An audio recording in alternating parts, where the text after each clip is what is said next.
Orët na ndajnë deri në hapjen e qendrave të votimit për zgjedhjet lokale në Kosovë.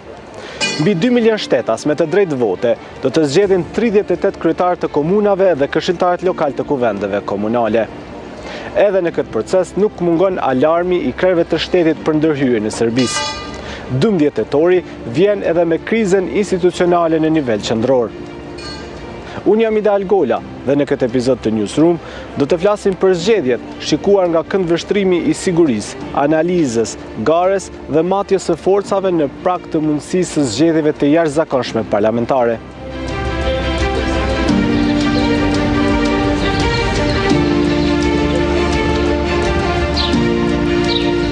Në çdo proces të rëndësishëm që kalon Kosova, aty në cep është Serbia.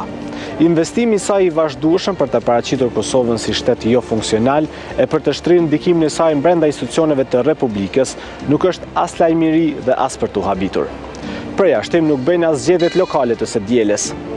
Kthimi në garë i listës serbe, subjekt ky që mbështetet nga Beogradi zyrtar, ka bërë që Serbia të aktivizohet në mënyrë që në 10 komunat me shumicë serbe të udhëheqin kryetarët nga ky subjekt politik.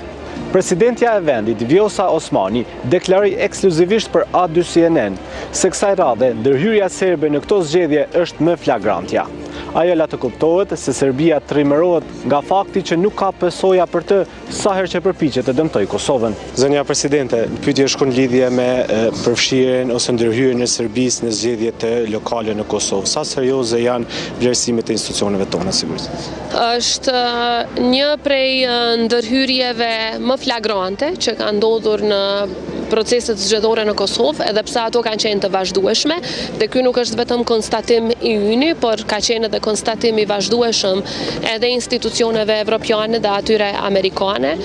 Serbia vazhdimisht nëpërmjet njerëzve që i kontrollojnë në Kosovë kanë ndërhyrë, madje edhe kanë përdorur edhe metoda të dhunshme dhe kërcënime dhe shantazhe ndaj qytetarëve serb në mënyrë që të marrin vota dhe t'i drejtojnë ata ku ata dëshirojnë. Tash po e shohim që po tentojnë edhe të bëjnë blerje të votave duke premtuar gjëra të cilat nuk i takojnë Serbisë sepse është shtet tjetër, dhe kjo sipas çdo perimetri të drejtës së ndërkombëtare është në kundërshtim të plot me parimin e fqinjësisë së mirë, sepse siç e dini, e drejta ndërkombëtare parandalon apo ndalon ndërhyrjen në zgjedhjet e një shteti tjetër. Pra kjo është një shkelje e vazhdueshme që Serbia po e bën, një shkelje e cila është konstatuar disa herë në raportet ndërkombëtare, por fatkeqësisht nuk është që është ndërmarrë ndonjë mos ndaj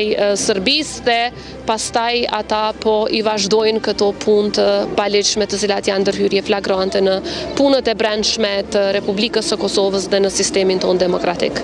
Zonja Presidente, çfarë po bëjnë institucionet tona si përgjigje kundër manipulimeve të Beogradit zyrtar për qytetarët serb që vinë kryesisht përmes listës serbe? Institucionet tona të sigurisë janë duke bërë çmos që të mbrojnë qytetarët serb që janë qytetarë të Kosovës nga këto ndërhyrje, nga kërcënimet e vazhdueshme të cilat ata i marrin, dhe që të mbrojnë jo vetëm jetën e tyre, por të mbrojnë edhe pronën e tyre dhe njëkohësisht të drejtën e tyre për votë të lirë. Megjithatë, duhet ta kemi parasysh që ndërhyrjet janë edhe të natyrës politike dhe në mënyrë që një ndërhyrje e tillë të ndalohet, duhet presion ndërkombëtar mbi Serbinë dhe duhet veprime konkrete në raport me Serbinë, i cili është shteti që po e kryen këtë shkelje flagrante.